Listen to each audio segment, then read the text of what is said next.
जय गुरु जी। भगवान शिव का दक्ष को अपनी भक्त वत्सलता, ज्ञानी भक्त की श्रेष्ठता तथा तीनों देवताओं की एकता बताना, दक्ष का अपने यज्ञ को पूर्ण करना, सब देवता आदि का अपने अपने स्थान को जाना, सतीखंड का उपसंहार और महात्म्य। ब्रह्मा जी कहते हैं, नारद, इस प्रकार श्री विष्णु के, मेरे, देवताओं और ऋषियों के तथा अन्य लोगों के स्तुति करने पर महादेव जी बड़े प्रसन्न हुए।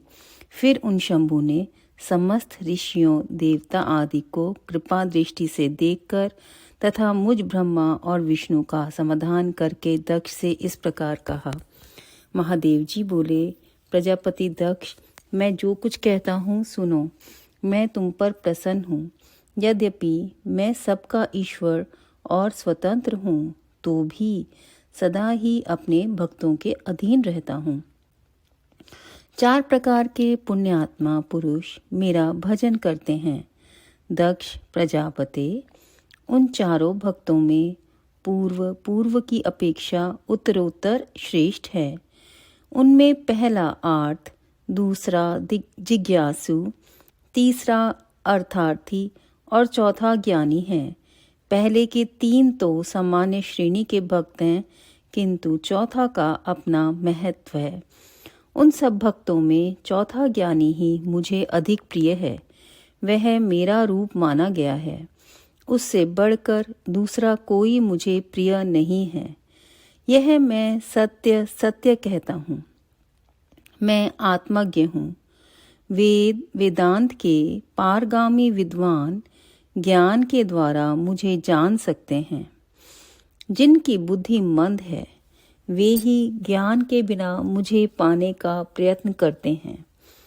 कर्म के अधीन हुए मूढ़ मानव मुझे वेद, यज्ञ, दान और तपस्या द्वारा भी कभी नहीं पा सकते। अतः दक्ष, आज से तुम बुद्धि के द्वारा मुझ परमेश्वर को जानकर ज्ञान का आश्रय ले समाहित चित होकर कर्म करो। प्रजापते, तुम उत्तम बुद्धि के द्वारा मेरी दूसरी बात भी सुनो।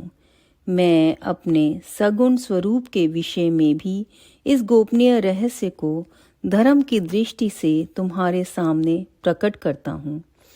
जगत का परम कारण रूप मैं ही ब्रह्मा और विष्णु हूँ। मैं सबका आत्मा ईश्वर और साक्षी हूँ। स्वयं प्रकाश तथा निर्विशेष हूँ। मुने, अपनी त्रिगुणात्मिका माया को स्वीकार करके मैं ही जगत की सृष्टि, पालन और संहार करता हुआ उन क्रियाओं के अनुरूप ब्रह्मा, विष्णु और रुद्र नाम धारण करता हूँ। उस अद्वितीय, भेद रहित, केवल विशुद्ध मुझ पर ब्रह्म परमात्मा में ही अज्ञानी पुरुष ब्रह्म, ईश्वर तथा अन्य समस्त जीवों को भिन्न रूप से देखता है।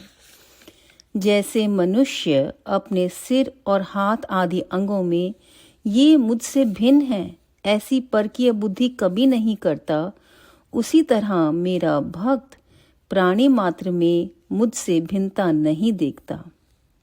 दक्ष, मैं, ब्रह्मा और विष्णु तीनों स्वरूपतः एक ही हैं तथा हम ही संपूर्ण जीव रूप हैं। ऐसा समझकर जो हम तीनों देवताओं में भेद नहीं देखता, वही शांति प्राप्त करता है। जो नराधम हम तीनों देवताओं में भेद बुद्धि रखता है, वह निश्चय ही जब तक चंद्रमा और तारे रहते हैं तब तक नरक में निवास करता है।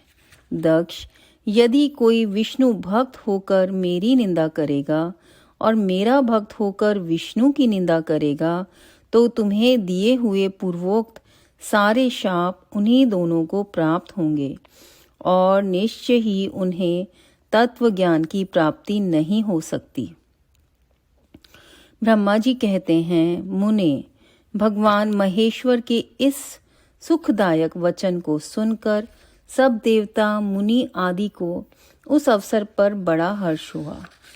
कुटुंब सहित दक्ष बड़ी प्रसन्नता के साथ शिव भक्ति में तत्पर हो गया। वे देवता आदि भी शिव को ही सर्वेश्वर जानकर भगवान शिव के भजन में लग गए। जिसने जिस प्रकार परमात्मा शंभु की स्तुति की थी, उसे उसी प्रकार संतुष्ट चित हुए शंभु ने वर दिया। मुने तदंतर भगवान शिव की आज्ञा पाकर प्रसन्नचित हुए शिव भक्त दक्ष ने शिव के ही अनुग्रह से अपना यज्ञ पूरा किया। उन्होंने देवताओं को तो यज्ञ भाग दिए ही, शिव को भी पूर्ण भाग दिया, साथ ही ब्राह्मणों को दान दिया। इस तरह उन्हें शंभु का अनुग्रह प्राप्त हुआ। इस प्रकार महादेव जी के उस महान कर्म का विधि पूर्वक वर्णन किया गया। प्रजापति ने ऋत्विजों के सहयोग से उस यज्ञ कर्म को विधिवत समाप्त किया। मुनीश्वर, इस प्रकार पर ब्रह्म स्वरूप शंकर के प्रसाद से वह दक्ष का यज्ञ पूरा हुआ। तदंतर सब देवता और ऋषि संतुष्ट हो भगवान शिव के यश का वर्णन करते हुए अपने अपने स्थान को चले गए। दूसरे लोग भी उस समय वहां से सुखपूर्वक विदा हो गए। मैं और श्री विष्णु भी अत्यंत प्रसन्न हो भगवान शिव के सर्व मंगलदायक सुयश का निरंतर गान करते हुए अपने अपने स्थान को सानंद चले आए। सत्पुरुषों के आश्रयभूत महादेव जी भी दक्ष से सम्मानित हो प्रीति और प्रसन्नता के साथ गणों सहित अपने निवास स्थान कैलाश पर्वत को चले गए। अपने पर्वत पर आकर शंभु ने अपनी प्रिय सती का स्मरण किया और प्रधान प्रधान गणों से उनकी कथा कही। इस प्रकार दक्ष कन्या सती यज्ञ में अपने शरीर को त्याग कर फिर हिमालय की पत्नी मैना के गर्भ से उत्पन्न हुई। यह बात प्रसिद्ध है। फिर वहां तपस्या करके गौरी शिवा ने भगवान शिव का पति रूप में वर्णन किया। वे उनके वामांग में स्थान पाकर अद्भुत लीलाएं करने लगी। नारद, इस तरह मैंने तुमसे सती के परम अद्भुत दिव्य चरित्र का वर्णन किया है, जो भोग और मोक्ष को देने वाला तथा संपूर्ण कामनाओं को पूर्ण करने वाला है। यह उपाख्यान पाप को दूर करने वाला, पवित्र एवं परम पावन है। स्वर्ग, यश तथा आयु को देने वाला तथा पुत्र पौत्र रूप फल प्रदान करने वाला है। तात जो भक्तिमान पुरुष भक्ति भाव से लोगों को यह कथा सुनाता है, वह इस लोक में संपूर्ण कर्मों का फल पाकर परलोकों में परम गति को प्राप्त कर लेता है। अध्याय 43। जय गुरु जी। रुद्र संहिता का सती खंड संपूर्ण। जय गुरु जी। रुद्र संहिता तृतीय पार्वती खंड।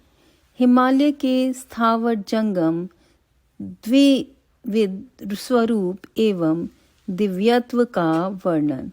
मैना के साथ उनका विवाह तथा मैना आदि को पूर्व जन्म में प्राप्त हुए सनकादि के शाप एवं वरदान का कथन।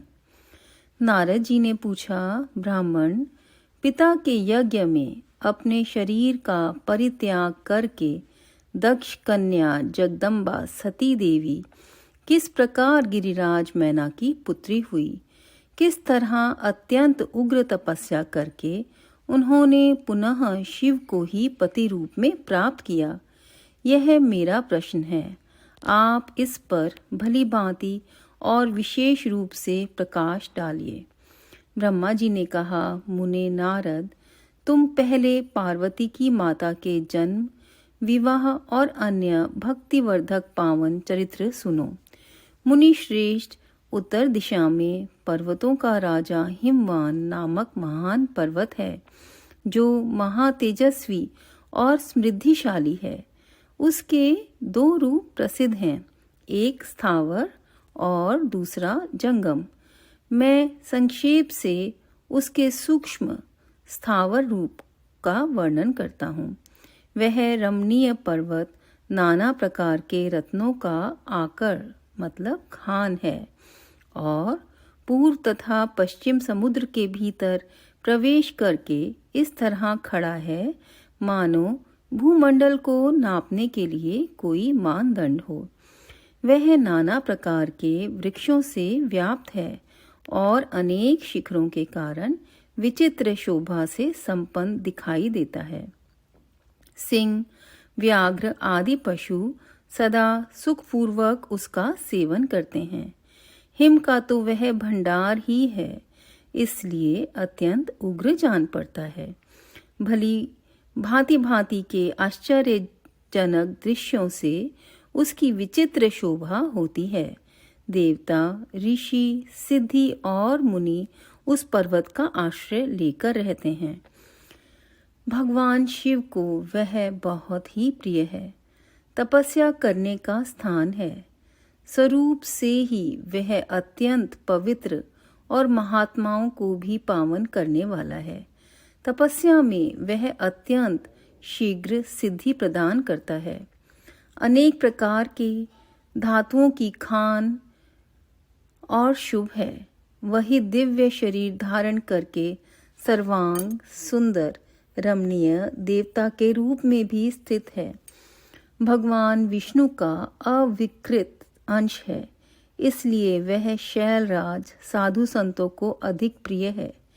एक समय गिरिवर हिमवान ने अपनी कुल परंपराओं की स्थिति और धर्म की वृद्धि के लिए देवताओं तथा पितरों का हित करने की अभिलाषा से अपना विवाह करने की इच्छा की। मुनीश्वर उस अवसर पर संपूर्ण देवता अपने स्वार्थ का विचार करके दिव्य पितरों के पास आकर उनसे प्रसन्नतापूर्वक बोले। देवताओं ने कहा, पितरों, आप सब लोग प्रसन्नचित होकर हमारी बात सुने और यदि देवताओं का कार्य सिद्ध करना आपको भी अभीष्ट हो तो शीघ्र वैसा ही करें। आपकी ज्येष्ठ पुत्री जो मैना नाम से प्रसिद्ध है वह मंगल रूपिणी है। उसका विवाह आप लोग अत्यंत प्रसन्नतापूर्वक हिमवान पर्वत से कर दें। ऐसा करने पर आप सब लोगों को सर्वथा महान लाभ होगा और देवताओं के दुखों का निवारण भी पग पग पर होता रहेगा। देवताओं की यह बात सुनकर पितरों ने परस्पर विचार करके स्वीकृति दी और अपनी पुत्री मैना को विधि पूर्वक हिमालय के हाथ में दे दिया। उस परम मंगलमय विवाह में बड़ा उत्सव मनाया गया। मुनीश्वर नारद मैना के साथ हिमालय के शुभ विवाह का यह सुखद प्रसंग मैंने तुमसे प्रसन्नतापूर्वक कहा है। अब और क्या सुनना चाहते हो? नारद जी ने पूछा। विधेय विद्वन, अब आदरपूर्वक मेरे सामने मैना की उत्पत्ति का वर्णन कीजिए। उसे किस प्रकार शाप प्राप्त हुआ था यह कहिए और मेरे संदेह का निवारण कीजिए। ब्रह्मा जी बोले, मुने, मैंने अपने दक्ष नामक जिस पुत्र की पहले चर्चा की है उनके 60 कन्याएं हुई थी जो सृष्टि की उत्पत्ति में कारण बनी। नारद दक्ष ने कश्यप आदि श्रेष्ठ मुनियों के साथ उनका विवाह किया था। यह सब वृतांत तो तुम्हें विदित ही है। अब प्रस्तुत विषय को सुनो। उन कन्याओं में एक स्वधा नाम की कन्या थी जिसका विवाह उन्होंने पितरों के साथ किया। स्वधा की 3 पुत्रियां थीं जो सौभाग्यशालिनी तथा धर्म की मूर्ति थी। उनमें से ज्येष्ठ पुत्री का नाम मैना था। मंझली धन्या के नाम से प्रसिद्ध थी और सबसे छोटी कन्या का नाम कलावती था। ये सारी कन्याएं पितरों की मानसी पुत्रियां थीं। उनके मन से प्रकट हुई थी। इनका जन्म किसी माता के गर्भ से नहीं हुआ था, अतएव ये अयोनिजा थी। केवल लोक व्यवहार से स्वधा की पुत्री मानी जाती थी। इनके सुंदर नामों का कीर्तन करके मनुष्य संपूर्ण अभीष्ट को प्राप्त कर लेता है। ये सदा संपूर्ण जगत की वंदनीय लोक माताएं हैं और उत्तम अभ्युदय से सुशोभित रहती हैं। सबकी सब परम योगिनी, ज्ञान निधि तथा तीनों लोकों में स्वतंत्र जा सकने वाली हैं। मुनीश्वर, इस समय वे तीनों बहनें भगवान विष्णु के निवास स्थान श्वेत द्वीप में उनका दर्शन करने के लिए गई। भगवान विष्णु को प्रणाम और भक्ति पूर्वक उनकी स्तुति करके वे उन्हीं की आज्ञा से वहां ठहर गई। उस समय वहां संतों का बड़ा भारी समाज एकत्र हुआ था। मुने, उसी अवसर पर मेरे पुत्र सनकादि सिद्धगण भी वहां गए और श्री हरि की स्तुति वंदना करके उन्हीं की आज्ञा से वहां ठहर गए। सनकादि मुनि देवताओं के आदि पुरुष और संपूर्ण लोकों में वंदित हैं। वे जब वहां जाकर खड़े हुए, उस समय श्वेत द्वीप के सब लोग उन्हें देख प्रणाम करते हुए उठकर खड़े हो गए, परंतु ये तीनों बहनें उन्हें देखकर भी वहां नहीं उठी। इससे सनत कुमार ने उनको मर्यादा रक्षार्थ उन्हें स्वर्ग से दूर होकर नर स्त्री बनने का शाप दे दिया। फिर उनके प्रार्थना करने पर वे प्रसन्न हो गए और बोले। सनत कुमार ने कहा, पितरों की तीनों कन्याओं, तुम प्रसन्नचित होकर मेरी बात सुनो। यह तुम्हें शोक का नाश करने वाली और सदा ही तुम्हें सुख देने वाली है। तुम में से जो ज्येष्ठ है वह भगवान विष्णु की अंशभूत हिमालय गिरी की पत्नी हो। उससे जो कन्या होगी वह पार्वती के नाम से विख्यात होगी। पितरों की दूसरी प्रिय कन्या योगिनी धन्या राजा जनक की पत्नी होगी। उसकी कन्या के रूप में महालक्ष्मी अवतीर्ण होंगी, जिनका नाम सीता होगा।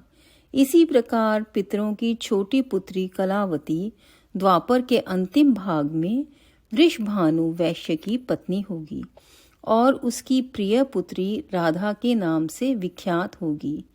योगिनी मेनका पार्वती जी के वरदान से अपने पति के साथ उसी शरीर से कैलाश नामक परम पद को प्राप्त हो जाएगी। धन्या तथा उसके पति जनक कुल में उत्पन्न हुए जीवन मुक्त महायोगी राजा शीरध्वज लक्ष्मी स्वरूपा सीता जी के प्रभाव से वैकुंठ धाम में जाएंगे। वृषभानु के साथ वैवाहिक मंगल कृत्य संपन्न होने के कारण जीवन मुक्त योगिनी कलावती भी अपनी कन्या राधा के साथ गोलोक धाम में जाएगी, इसमें संशय नहीं है। विपत्ति में पड़े बिना कहाँ किन की महिमा प्रकट होती है। उत्तम कर्म करने वाले पुण्यात्मा पुरुषों का संकट जब टल जाता है तब उन्हें दुर्लभ सुख की प्राप्ति होती है। अब तुम लोग प्रसन्नता पूर्वक मेरी दूसरी बात भी सुनो, जो सदा सुख देने वाली है। मैना की पुत्री जगदम्बा पार्वती देवी अत्यंत दुस्सह तप करके भगवान शिव की प्रिय पत्नी बनेगी। धन्या की पुत्री सीता भगवान श्री राम जी की पत्नी होगी और लोकाचार का आश्रय ले श्री राम के साथ विहार करेंगी। साक्षात गोलोक धाम में निवास करने वाली राधा ही कलावती की पुत्री होंगी। वे गुप्त स्नेह में बंधकर श्री कृष्ण की प्रियतमा बनेंगी। ब्रह्मा जी कहते हैं, नारद, इस प्रकार शाप की ब्याध से दुर्लभ वरदान देकर सबके द्वारा प्रशंसित भगवान सनत कुमार मुनि भाइयों सहित वहीं अंतर्धान हो गए। तात पितरों की मानसी पुत्री वे तीनों बहनें इस प्रकार शाप से मुक्त हो सुख पाकर तुरंत अपने घर को चली गई। अध्याय 1-2। जय गुरु जी, जय जय गुरु जी। संगत जी, आज सती खंड संपूर्ण हुआ और उसके साथ पार्वती खंड शुरू हुआ। पार्वती जी, अब ये इस पार्वती खंड में हमें समझ में आएगा कि पार्वती जी ने कितनी तपस्या करी और उसके बाद उन्हें शिव जी मिले। ये कलयुग के अंदर हमारे गुरुजी अपनी सारी संगत को इतनी सारी चीज़ें, इतने सारे दर्शन बिना कुछ करे करवा देते हैं। जो चीज़ें देवी देवताओं को इतनी तपस्या करने के बाद मिलती हैं, गुरुजी हमें वो ऐसे ही इतने सहजता से दे देते हैं। तो सारी संगत जी के चरणों में मेरा कोटि कोटि प्रणाम, गुरुजी के चरणों में कोटि प्रणाम। ओम नमः शिवाय, शिवजी सदा सहाय। ओम नमः शिवाय, गुरुजी सदा सहाय। जय गुरुजी।